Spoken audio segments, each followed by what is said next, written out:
Nativity of the Lord Parish, now in 2025. Ano dati ito? Alam nyo ba? Mga kabarangay, alam nyo ba to dati? Ano ito? Balik tanaw. Ito dati ay parte ng San Juan, Rizal. Isang baryo to, ang Cubao. Alam nyo ba yon? Kaya nung ginawa tong Quezon City, naging parte ng Quezon City. Pero dati, parte ng ito isang bukid. At isa sa mga dinevelop ni Magdalena Hemady na gawing subdivision. At ang pangalan nito, University Subdivision. Ang unang mga kalye dito, alam niyo ano ba? Ang unang kalye dito, New York. New York lang kalye nito. Saka 15th Avenue. Maiksi lang dati yan. Bakit importante ang 15th Avenue?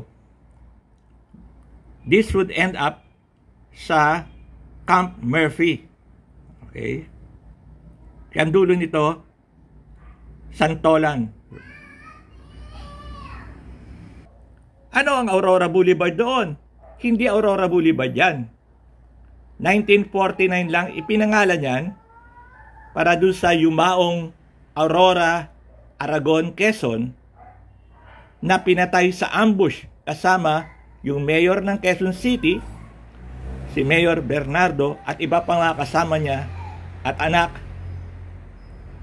at manugang. Balik tayo.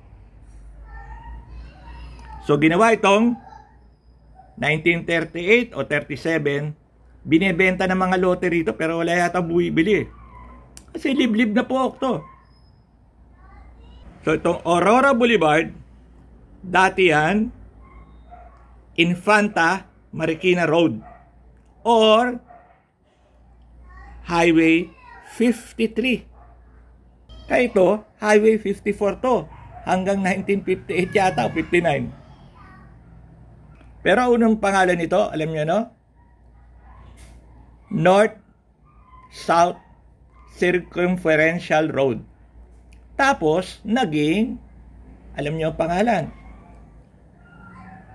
19 de Junio. In honor sa birthday ni Rizal na noon ay holiday. So, yung pinatay si Aurora noong 1949, ipinangalan to Aurora Boulevard. Hindi Aurora Quezon. May mga delikadesa mga Quezon eh. Tama na yung Aurora. So alam niyo na yun, mga kabarangay, mga Quezon City. Alam ba yun ng mayor dito? Alam ba ng mga councilor to? Alam ba ng mga barangay kapitan noon, mula noon? Naging barangay lang to nung Marshall eh. Pinangalang barangay. Alam mo nun, doon ang birth of barangay. So, nung nagkagera, nung liberation of Manila, nagkaroon ng malaking labanan dyan sa mga kalye dyan sa Rosario Drive. Ngayon ay Belmonte, yung lugar na yan. Maraming namatay dyan na mga Amerikano kalaban ng Hapon. At ang Amerikano, ang target nila ay mas secure nila ang La Mesa Dam at Balara filters na hindi lasunin ng mga Hapon. Kaya ngayon, yan ang so dito natulog ang mga Amerikanong cavalry. Tatawag ng American Cavalry. I think it was the 8th or 7th Cavalry. Dito sila natulog. Mula sa likod ng bahay ni Doktora Norma Cruz, na dentista. Dito, mula dito, bahay niya eh. Sila lang may bahay dito eh.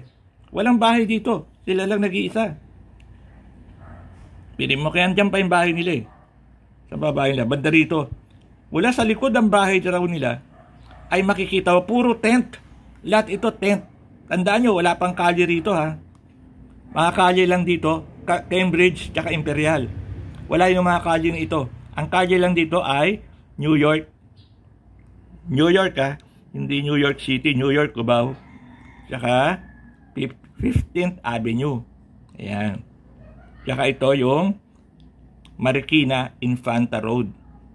Naging 10th city ng mga Amerikano to. Okay. So, alam nyo na mga kabarangay? Alam nyo ba to dati? Buti na lang. Na-interview ko si Dr. Norma Cruz.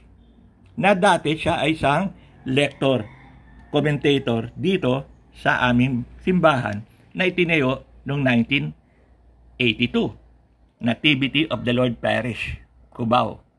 Kaya pag tinatayo ang bahay dito, naabutan ko pa noong 1965, 66 hanggang 70. Pag may tinatayo na bahay dito o may hinuhukay na kalye, ay may mga nakikitang bala. Mga 20 mm.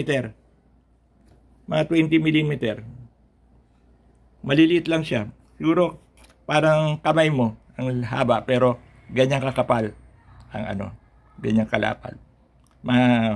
Siguro mga 7 inches ang haba ng bala. Ngayon ko nalaman bakit. At minsan may mga kaibigan ako, may ginawang bahay silang maliit dito sa Columbia at West Point dito. Yan. At meron silang nahukay na bala, yung ginagawa yung balon kasi walang tubig, gumagawa sila ng well. At nahukay, malaking bala ng kanyon. Siguro 105 yun. 105. Pang howitzer. Wala na nahukay na ganun. Bakit? Malamang nandito rin ang mga kanyon ng mga Amerikano at kinakanyon ang Marikina at Antipolo kasi marami doon mga Hapon doon tumakbo mga Hapon noon sa Antipolo Mountains. Kaya malamang dito ay may mga kanyon noon at pinapatamaan yung mga Hapon doon. Okay? So yun lang po. Ito si Boris Coda, author ng Wars of Asia, The Rape of Manila.